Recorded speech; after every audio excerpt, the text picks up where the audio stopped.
Linear motion, type 7 force and resistance. So here in 2004 we had a car of mass 1,200 kilograms towing a caravan of mass 900 kilograms along a horizontal road with an acceleration of f, and then it goes up an incline which has an angle of alpha to the horizontal, and it does this at a uniform speed. We're told that the force exerted by the engine is 2,700 newtons, and the friction and air resistance amount to 150 on the car and 240 on the caravan. And the first thing we want to do is find what is the acceleration on the road. So if we draw a diagram, well, we mark in our forces. So we have the force exerted by the engine, so that's our driving force or our attractive force. And that's going to be 2,700 newtons. And then we have air resistance on both the caravan and the car, which would be opposing. And then obviously the car is accelerating on the horizontal road with an acceleration of f. So to find our acceleration, well, what we need to first of all work out is our net force. And we know that our net force is found by getting F equals ma. So the leading force in this case will be the attractive force of the engine, so the driving force of the engine, and the opposing force is the resistance on the caravan and on the car, and then that will equal the mass times the acceleration, which is F. So of course we need to work out, well, what is F? So the attractive force on the engine is 2,700 newtons.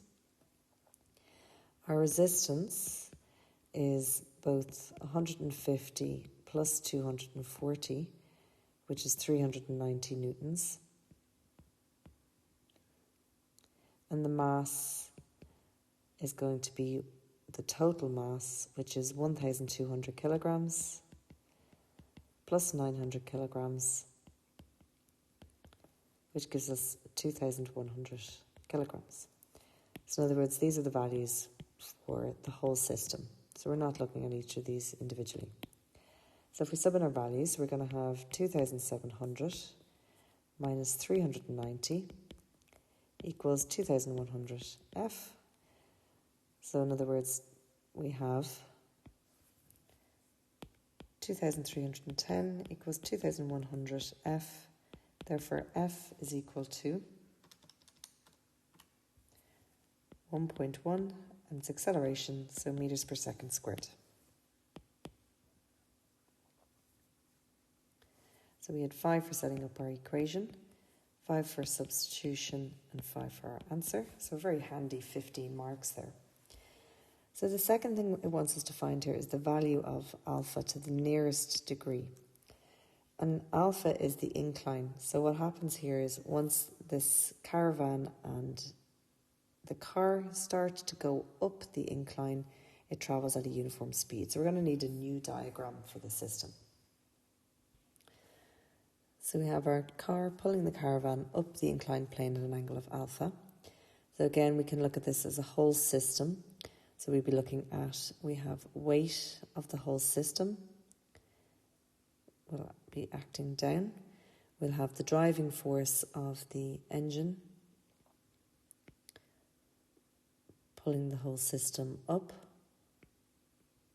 and then we'll have our resistance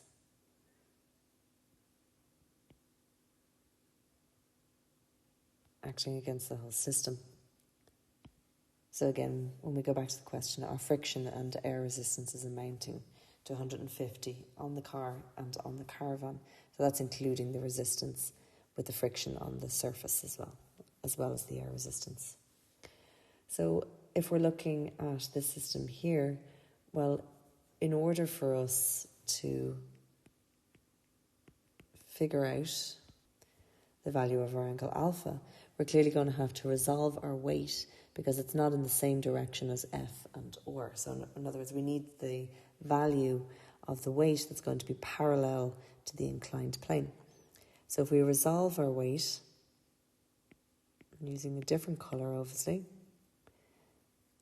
where we're going to have perpendicular to the plane and parallel to the plane.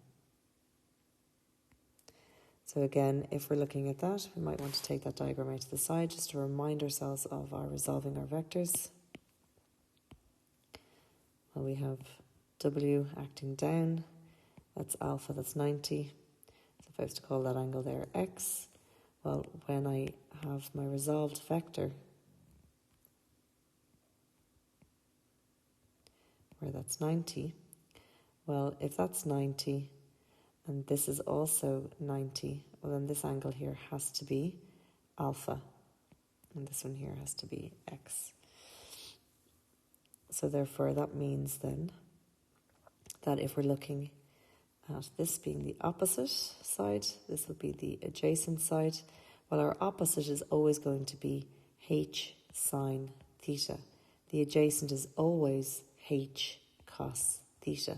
So H in this case, the hypotenuse, is this weight. So therefore, if that's alpha, this is going to be W sine alpha, and this vector here will be W cos alpha.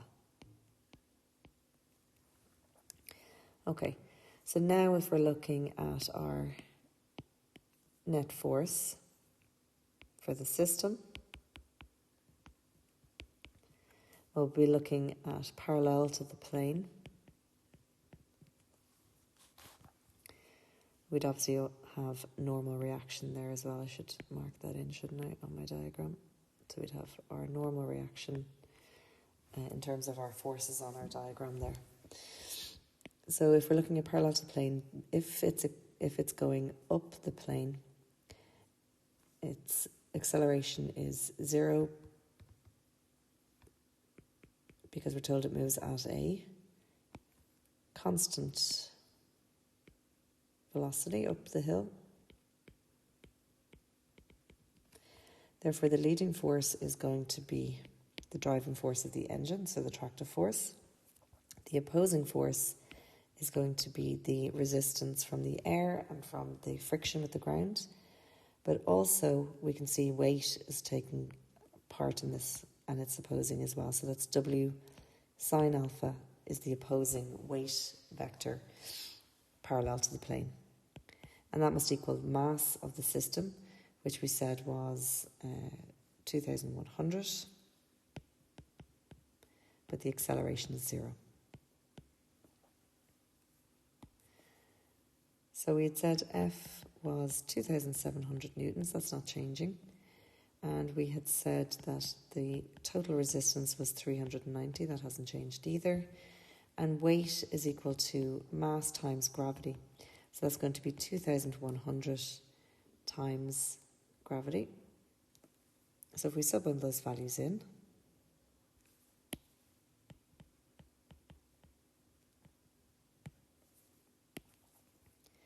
we have 2,700 minus 390 minus 2,100 times gravity times sine alpha is equal to 0. So bringing everything to one side, we have 2,100 g sine alpha equals 2,310. So sine alpha equals 2,310 divided by 2,100 times gravity. And then if we get sine inverse, and we have to get our answer correct to the nearest degree,